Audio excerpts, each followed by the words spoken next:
Today we're going to talk about the ultra luxury market here in Sarasota, and our special guest is Craig Cerreta, the managing broker for Premier Sotheby's International Realty here in Sarasota. Welcome, Craig. Thank you very much. I mean, it's kind of fun, right? We're in this amazing new listing of ours. Spectacular new listing. $22 million, and we have a history here, right? We do. We go back to the previous owner, and we had a couple meetings here too. So again, fun to be here again, on the market again. I attended the original listing presentation here years ago, and I was amazed with the property then, and it's just as spectacular now. No, I think it is, and it's fun to be on site here to get to talk about the ultra luxury market and what's going on there, because it is a lot different than it was when we were here last time. So obviously we'll dive into that, but maybe before we do, maybe a little bit of background for you. Sure. I've been in real estate since 2004. Got into real estate with the specific intention of joining Sotheby's. And so I've actually been with Premier Sotheby's here in the Sarasota area since June of 2006. I got a long history. I love Sotheby's, I love the brand, and I love working with high-end clients. And I became the managing broker about a little over 6 years ago for the downtown and all the Keys, which is the most luxurious part of our market. Yeah, I love it. I love it too, and again, it's both of us having different kinds of careers before we got into the luxury real estate. But I think it is interesting, dynamic environment, and continues to be engaging. It is. And you meet a lot of wonderful people, and it is challenging. You meet a lot of new challenges all the time, but it's rewarding. It's great to help people and to help move to the next phase of their life. Exactly. That's what we love to do. So let's dive into it a little bit. So maybe let's kind of define what we think of as the ultra luxury market. Okay. So first, let me just snapshot and say, when people talk the luxury segment nationally, just kind of the generic terms, let's say from the National Association of Realtors, they're really talking about the top 5% of the market. So for Sarasota, that would be about 2 million and above. But what we've found at our company, because of what our focus is and who our customers are, we elevate that a little bit. So I start my statistics, my dive in at about 2.5 million, and then I look at 5 million and above, and then I look at 10 million and above. Now, 10 years ago, I didn't do that. 10 years ago, I really looked at 1 million and above, and the occasional above that. But it's really broken down into those high-end luxury segments now, and 10 and above is its own market. Yeah. And it's interesting, right? Like you said, that market has evolved. And I always find it interesting because we talk about the ultra luxury market and the price points in Sarasota and where they are compared to other markets in the state, et cetera. And we're still on the lower end of the ultra market. But I always say there's plenty of properties here that would sell at those big numbers. They just don't trade hands because they're custom built and they're built specifically for someone, and they only change hands if there's an event. Oh, sure. The people that are in that category, they're not changing jobs or something. These homes are second, third, or fourth home or what have you. And so they're buying it for the lifestyle. Exactly. And they're finding that the Sarasota market provides them a lifestyle component that they may not get in the other high-end luxury markets in Florida, like Fort Lauderdale, Miami, or Naples. Right. To that point, 7-8 years ago, really, if somebody was coming to look at a $20 million property, they were going to look at Naples, they were going to look at Palm Beach and Fort Lauderdale, and maybe Miami, depending on who they were. Right. But that's changed over the last few years. And it isn't just COVID, it has changed. We started seeing 10 million plus sales starting in 2006. That was when we first broke that mark. And then we went a couple, I think we did 2.6, 2.7. Then, of course, during the 08, 09, 10, it was a mixed bag of stuff. Right. But it picked back up in 12. But we're talking 1 or 2 sales a year kind of thing. Yeah. And it's really only been the last about 3 years that we've seen a significant increase in sales in the 10 million plus. And Obviously, there's a lot of factors driving that, but what are some of them? Why are we seeing that surge? So a lot of people think it's just COVID. All right, so COVID did have something to do with it, right? But there is more to that story. So think about this. The stock market had an unprecedented run, right? A bull market run. Yep. And so high-end net worth people had an excessive amount of money in the stock market. Well, what are they supposed to do? They're supposed to diversify. Right. So they say, all right, I'm going to move $20 million into real estate. And then they say, okay, I live in New Jersey or Chicago or California or wherever it is. And they look at the second major factor, tax structure, right? Exactly. Right? A lot of them are living in high tax states. And they're not only getting killed in taxes annually, but when they pass and it goes to their heirs, their state issue. It's amazing, right? Guess what? Florida is a much better state for that, not only for taxes, but for protection of their wealth. Because in Florida, the only person or the only entity that can take your primary residence, your homestead, in a lawsuit is the IRS. They can take it anywhere. But in those other states, you're at risk in a lawsuit. So add all those up, COVID, money, stock market, high taxes. They say, you know what? I'm going to move, not just buy a house in Florida, I am going to move a large chunk of money to Florida for the benefits and the lifestyle in Florida. And COVID might have put a concentrated focus on it, but you got to look at that entire last 10 years and that progression of the individuals as they evolved and grew wealth. Exactly, because it was an evolution, right? We were seeing it in 2017 and 2018 that the tax-driven part was really funneling people here. So that's a big factor. And I think, again, different components, the COVID factor, the ability to work now almost anywhere has also facilitated that move. And it's not just people coming here for a second home, but maybe they're even relocating their business here. A lot of them are from here, and so 100%. So it's an interesting dynamic. I think I always say we just have kind of fundamental population shift. And that is a national shift, but I would argue that now that COVID is done, some of the areas that have benefited from that shift will back off. Florida and Sarasota in particular are still a beneficiary, still a high desire area for it. Yep. There's another thing that I would comment here. You made a comment to me several years ago. You took the listing for a new construction project called Aqua on Golden Gate Point. And at the time, it was really breaking a price point. The entry level in there was around $5 million, and they were spectacular condominiums. What year was that? 2000. 13?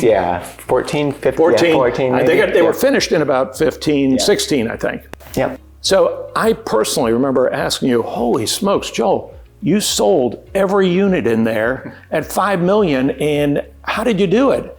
And you said to me, well, one of the big reasons was there hasn't been other product in our market at that level of finish, at that level of quality. And that was really the first time that I had thought about it that way. And if you look at it since then, since certain barriers get broken, when you break the $1,000 square foot mark, when you break the $10 million mark, right? Different builders move into town. Different architects start focusing on it. We've got architects focusing here now that are based in Coral Gables doing really cool stuff down there. And they're saying, wow, this might be a good place for that. We are attracting not only a different buyer, different developers, different builders, different architects. Our market has fundamentally changed. And it wasn't just over COVID. It's been over the last 10 years or so. And I always think it's one of those factors, because I think we were in the years, because I came into the business 2006, et cetera, in those kind of more basic years. And I think there was so much resistance, even in the realtor community, to establishing the next price point. Where it's just, if you build it, almost they will come scenario, because if you build that product, people are looking for it. And I think particularly our super luxury end buyer, right? They're not tied geographically. They're looking in Florida maybe. And so they're going to look for a product that's appealing to them, whether it's in Naples or Sarasota or West Palm Beach, et cetera. And so we're on that statewide scale now. 100%. Sometimes we have to get out of our own way. Right? You've been living here since the mid-2000s. I've been living here you develop a mentality, regardless of whether you're in Sarasota or wherever, you develop an expectation of your own market, right? And sometimes realtors get in their own way. the people who are looking here now, just like you said, they could just as easily buy in Palm Beach. And if they find the right home on the right water with the right view, then they're going to buy it. Yeah, exactly. And I think that's why we hit these different price points. I mean, obviously this we listed at 22 million. It's a big number, but at the same time, go try to find this somewhere and build it. It'll take you 5 years. Right.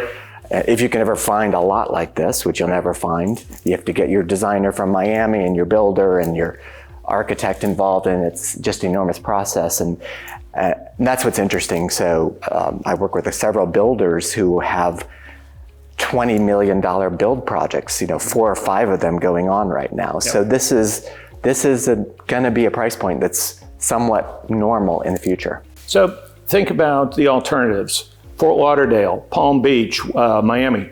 There's almost no waterfront property. You have to do a tear down, right? Yeah. 100%. Not only that, but the size of the lots, the land is crunched, and it is so much more dense, right? And a lot of these people, maybe they live in Morristown, New Jersey, right, on a 10-acre lot. And okay, they'd like a little bit bigger lot, they want more room, whatever it is. They can't find anywhere there without going up to 50 million. Right. And I'm not exaggerating, right? 50 plus, right?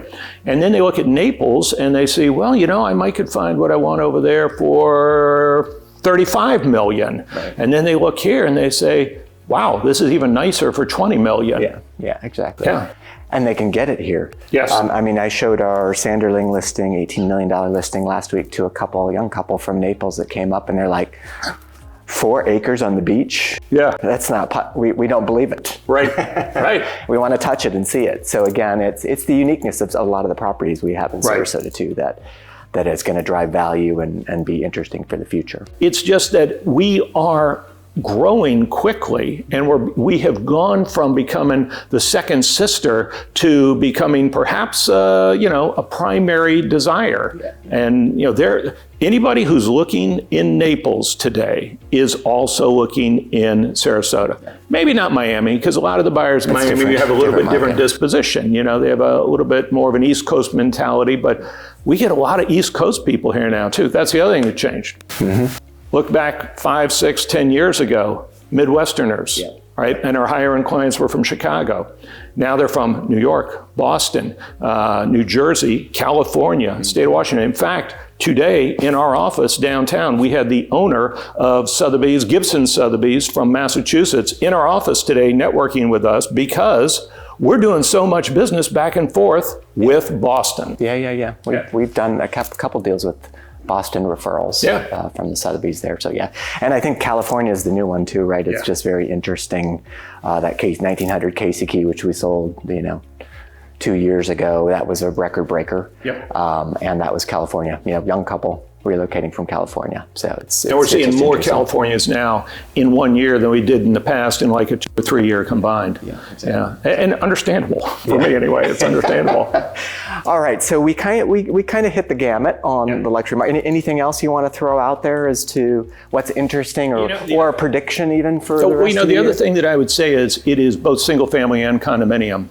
Sarasota has evolved significantly in the condominium market here recently. I think the single family house has broken into the higher end barrier quicker, right? Yeah. You've had numerous listings on Casey Key, in Sanderling on Siesta, here on this part of Siesta, that have broken through that barrier in the past. But it really wasn't until last 4 or 5 years that the developers came in and started putting in buildings like the new Ritz building, Epic, some of the others that have hit those same kind of 10 million, 11 million barriers, and they're selling very strongly. So like right now, we just took the new Ritz-Carlton residences, which we're representing in the Quay, and it's a strong demand. The first 2 units that were reserved were the penthouses, right? The most expensive units. So my point is, it's across the board, but it is still about 67% of the homes over 10 are single-family homes. Yeah, which makes sense. And part of that's because we have so much waterfront. Yeah. Naples has nowhere near as much intercoastal waterfront housing as we do. Right. So that's a pretty big advantage. Yeah. And I think, and again, the breakthroughs on the condos, again, supply, right? We just didn't have anything. Oh, yes. And you know, finally we broke through with the Ritz Tower broke the $10 million barrier. And so I think we'll see. Obviously, we have a couple out there in the teens, and we do close to 20 million. So we will see new records very soon all over the place. So the predictions. I think that nationally, we're going to see an easing on the high-end market. Areas like Austin, whatever. I really don't see us pulling back. We have had a better we've only been going live on reservations with the Ritz-Carlton residences for the last couple of weeks, and we're I think 7 reservations into it already. That is better than you would have had in 2019. That is better than you would have had in 2018, whatever. Right. But it's not just that building. Sarasota has the St. Regis. We did Sage on Longboat. All those projects, as well as you can look at the single family housing list, there's demand. And, I don't see that slowing down. Yeah. The baby boomers are at a transition period like me, right? I'm 64 years old. So had I been that high net worth individual that was looking for a house like this, I would be seriously looking right now, because you're looking at what phase of life that you're in. I think we've got years of that remaining. And I think through that, Sarasota's position will continue to elevate and grow. No, I think it is interesting because it has the capacity. There's still the ability to hit those benchmarks. And like I said, we just haven't seen the really interesting caliber properties hit the market even to break some of these thresholds. Like we will be seeing more. Exactly. You'll be putting them on the market. Exactly. Let's hope. So, all right. Anything else you think we should cover? I think that pretty much hits all the fine points. And I agree with you. I think, I'm very optimistic going into this year. I think it'll be normal again. Yes. So there's no craziness, but the buyers are there and they're serious about buying. So here's the way to think of it. Stop comparing it to 2021 and 2022. The COVID years are going to be that one-off anomaly. Right? We are selling, 2022 was well ahead of 2019 and 2018. Those were great years in real estate. For sure. Right? And so people are going, oh my gosh, inventory's up, sales are down. Actually, it's still an incredibly low inventory at all price points. And demand, we're still seeing some homes with multiple offers. And I'm not saying that's good, but the point is, they're still showing and selling. It has not really backed off, just the frenzy did. So again, we just feel good about the year. And I think also for us, it's where we do the best, right? Because we deliver on our marketing efforts, on what we do for clients. It's not like you really have to work for it, and we do. Basically, the team goes together and we make things happen. So, I agree.